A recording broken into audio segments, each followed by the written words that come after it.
Data handling class 8th drawing a circle graph. So pie chart, or we can say this circle graph.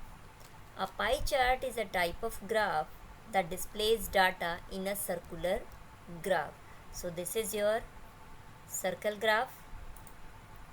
It looks inside the circle a graphical representation of data, that is a circle graph or pie chart.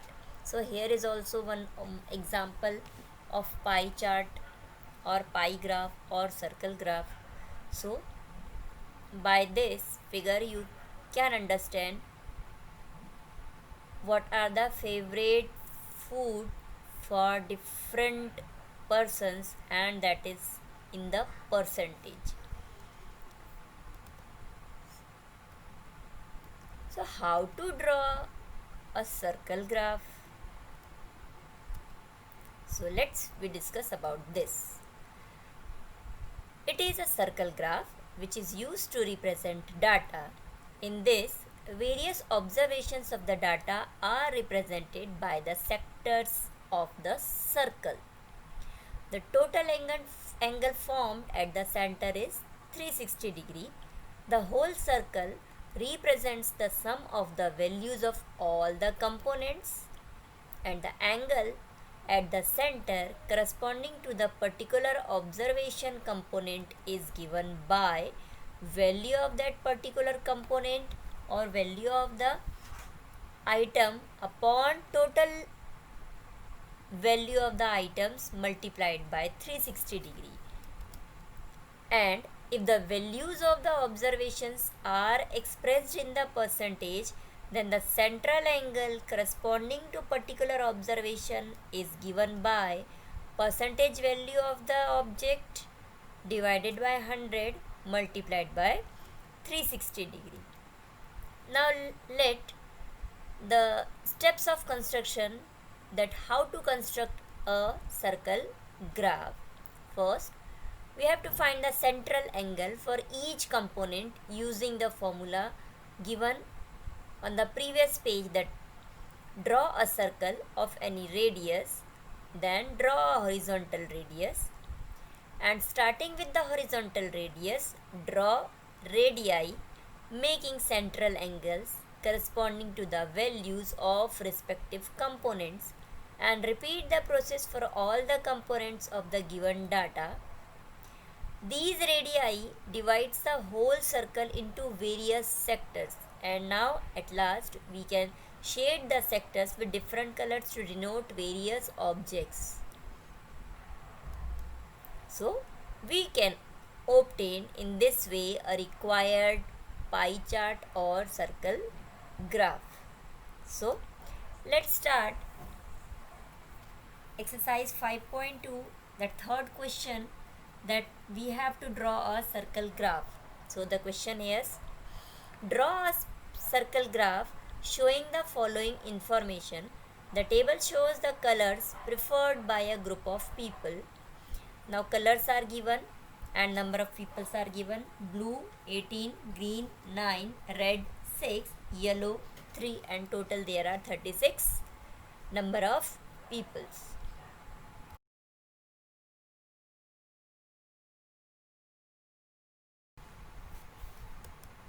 So here the solution goes. The central angle for a circle is 360 degree, and the total number of people here 18 plus 9 plus 6 plus 3 is equal to 36. Now we can find the central angle for each color, that will be value of the item divided by total of the items multiplied by 360 degree. So we can form a table like this, where we can write blue, that is number of people are 30, is 18, and it should be converted into the fraction, as it is the total 36 persons are there, and out of 36 there are 18 persons like blue color. So fraction will be 18 upon 36. Now this fraction we have to convert into the angle, that is in degree measure. So 18 upon 36 multiplied by 360 gives 180 degree. So we can say the central angle for blue color, that is equal to 180 degree. Now for green color, that are 9 persons are there, so fraction will be 9 upon 36, and central angle for the green color is 9 upon 36 multiplied by 360 is equal to 90 degree. Okay, then red color, 6 people are there, so fraction will be 6 upon 36, and central angle for this red color is 6 upon 36 into 360 is equal to 60 degree. Now the last yellow color is 3 persons are there, so fraction will be 3 upon 36, and the central angle is 3 upon 36 multiply 360, that is equal to 30 degree. So in this way we have to construct the table for the central angle for each color. Then afterwards we have the degree measures for all colors. So we can draw a circle graph. So first of all we have to draw a circle, and we have to draw a diameter of the circle, as the blue color is 180 degree. So this is the diameter. So upper part or lower part, any one part we can show for blue. Then second is green, that is equal to 90 degree.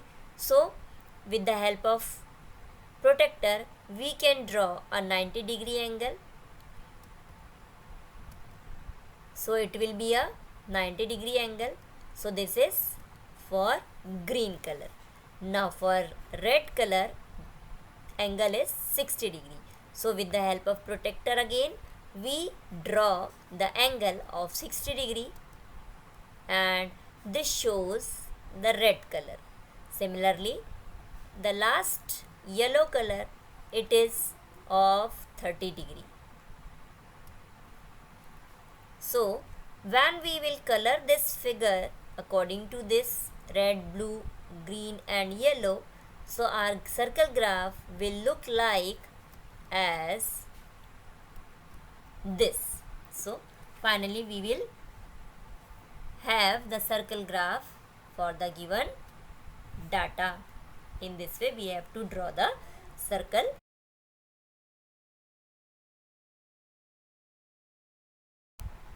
So the question number 4, the adjoining pie chart gives the marks scored in an examination by a student in Hindi, English, Mathematics, Social Science and Science.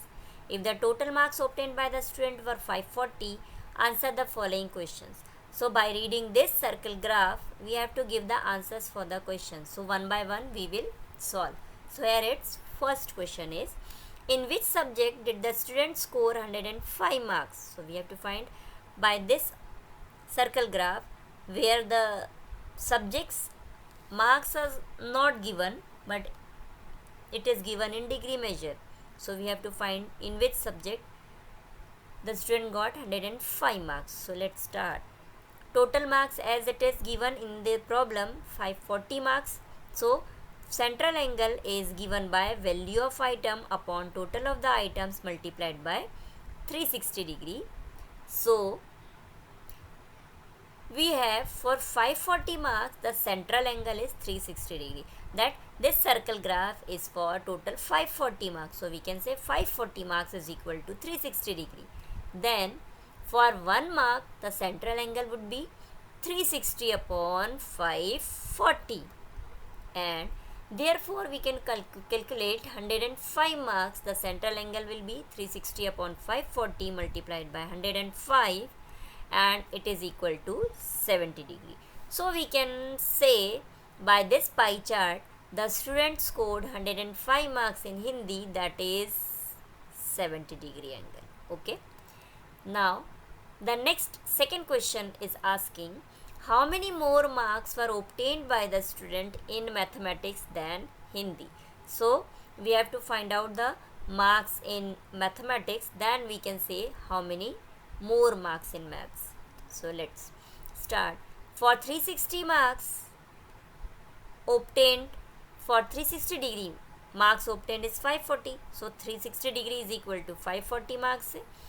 Then for 1 degree marks obtained is 540 upon 360 degree. Then therefore for 90 degree marks obtained will be 540 upon 360 into 90 degree. It is equal to 135 degree. So this is the marks obtained in maths, and this is the marks obtained in Hindi. So we can say 135 is more than 105. So marks more in maths, that is 135 minus 105 is 30. The third question says, examine whether the sum of the marks obtained in social science and mathematics is more than that in science and Hindi. So we have to find out the marks in social science and the marks in science, as we have the marks in Hindi 105 and marks in mathematics is 135. So first of all we have to find the marks got by the student obtained in social science. So marks obtained in social science, that is equals to the total marks divided by central angle of that particular social science subject and the central angle for the social science. So 540 upon 360 multiplied by 65 degree. So we get marks in SST is 97.5. Now marks in science, in the same way, 540 upon 360 multiplied by the central angle for science is 80 degrees. So it will, after solution, gives 120. So we can say in science the students score 120 marks and in SST students scored 97.5 marks. So now we have to find out the sum social science and maths. So marks in social science and maths, that is 97.5 plus 135 is equal to 232.5. Then sum of the marks in science and Hindi also, it is equal to 120 plus 105. So it is equal to 225. So here we can say 232.5 is greater than 225. That is marks in social science and maths is more than the marks in science and Hindi. So in this way we can write the answers for all three questions. That first was in Hindi the students score 105 marks. Second answer is 30 more marks were obtained by the student in mathematics than Hindi. And the last third answer is yes, the marks obtained in SST and maths is more than the marks obtained in science and Hindi.